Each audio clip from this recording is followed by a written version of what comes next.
All right, let's talk about one of the most epic stories ever. I'm talking about the first time humans actually left Earth to walk on another world.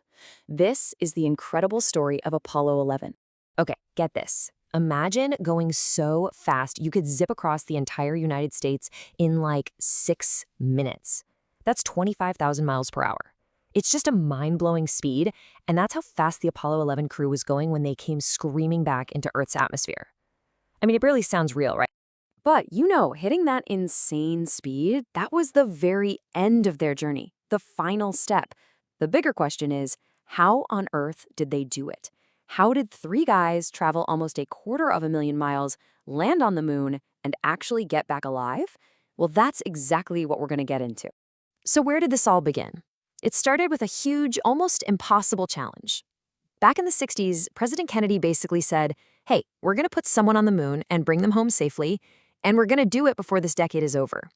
I mean, the distance alone was just staggering. Nobody had ever even tried something like this. Okay, so before you can even dream of going to the moon, you've got this one massive problem you have to solve first. And it's a big one. You have to escape Earth's gravity. Think about it. Gravity is this constant, relentless force pulling everything down. To break free from that pull, you're going to need a ton of power. And to get that kind of power, you need a machine that's just ridiculously big. The rocket they built, the Saturn V, was 363 feet tall. To put that in perspective, that's taller than the Statue of Liberty. It was literally like taking a 30-story building and aiming it at the stars. And the weight? Whoa!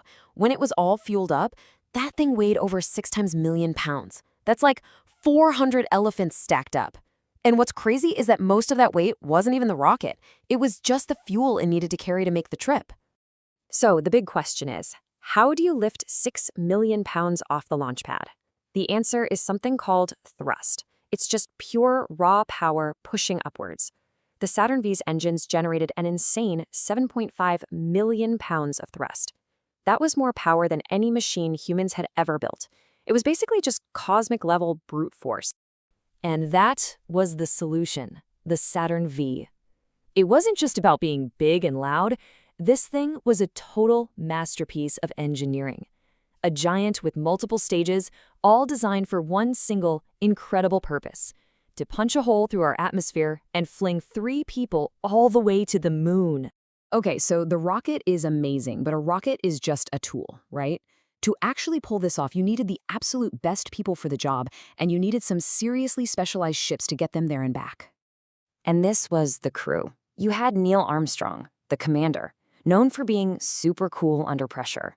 Then there was Buzz Aldrin. He was the lunar module pilot and a total genius when it came to figuring out how to navigate in space. And finally, Michael Collins, the command module pilot. He had one of the loneliest jobs in history, circling the moon all by himself, waiting for the other 2 to come back. So they didn't just have one ship, they had 2, and they were completely different. The command module, named Columbia, was basically their space taxi. It's where they lived for the whole 8-day trip. But the Eagle, the lunar module, that thing was something else. It looked like a weird metal spider, and it was built so lightweight that it could only fly in space. Its walls were paper thin. It was not built for comfort, just for landing on the moon. Now, this is where it gets really tricky. After they leave the moon, the little Eagle has to somehow meet back up with the Columbia, which is still orbiting above. This maneuver is called orbital rendezvous. Think about trying to dock with another car on the highway, only you're both going thousands of miles an hour, in the dark, with no brakes. One tiny mistake and you're lost in space forever. No pressure, right? Luckily, this was one of Buzz Aldrin's expert skills. The whole mission really came down to him nailing it. So all that incredible engineering, all that training, it all came down to this: the final descent. For 13 minutes as they headed for the surface of the moon, everything, and I mean everything, was on the line.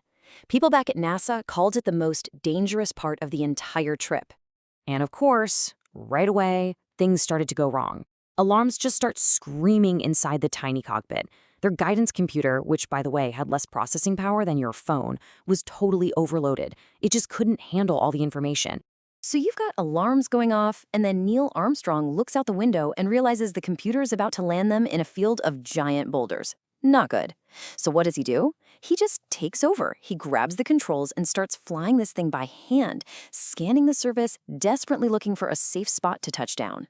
And while he's doing this, manually flying a spaceship over the moon, mission control is in his ear, counting down the fuel. 60 seconds left. 45.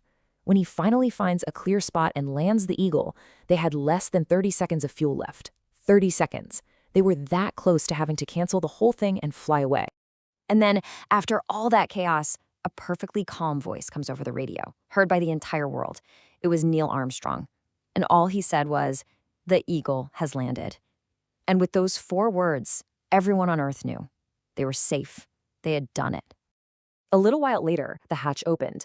Armstrong carefully made his way down the ladder, and as his boot made the first ever human footprint on the moon, he said those words we all know, the words that perfectly summed up what was happening in that incredible moment. But just landing on the moon wasn't the end of it. Not even close. Now they had to do some science, figure out how to get home, and really start to understand the legacy of what they just pulled off. So they only had about 2.5 hours on the surface, but they made every second count. They planted the American flag, they set up science experiments to study things like moonquakes, they gathered up 47 pounds of moon rocks to bring back, and they left a plaque behind. It said, "We came in peace for all mankind." Getting home was a whole other mission in itself. I mean, think about it. First, they had to blast off from the moon. Then they had to pull off that crazy orbital rendezvous to meet up with Michael Collins. After that, fire the main engine to head back to Earth. And finally, they had to survive that 25,000 mile per hour fall through the atmosphere and splash down in the Pacific Ocean. Piece of cake, right? And even after all that, they weren't done. As soon as they were pulled out of the ocean, the astronauts were locked away in quarantine for 21 days straight. Why? Because scientists were seriously worried they might have brought back some kind of alien moon germs. Spoilers, they didn't. So why do we still talk about this mission today? Because its legacy is just enormous. It forced us to invent all sorts of new technology, from computers to new materials. The rocks they brought back totally rewrote what we knew about our solar system. It inspired a whole generation of people to become scientists and engineers. And more than anything, it's just this incredible example of what humans can achieve when we work together. Look, at the end of the day, Apollo 11 proved something really important. It showed us that when people are brave enough and smart enough to work together, even things that sound completely impossible, well, they can be done.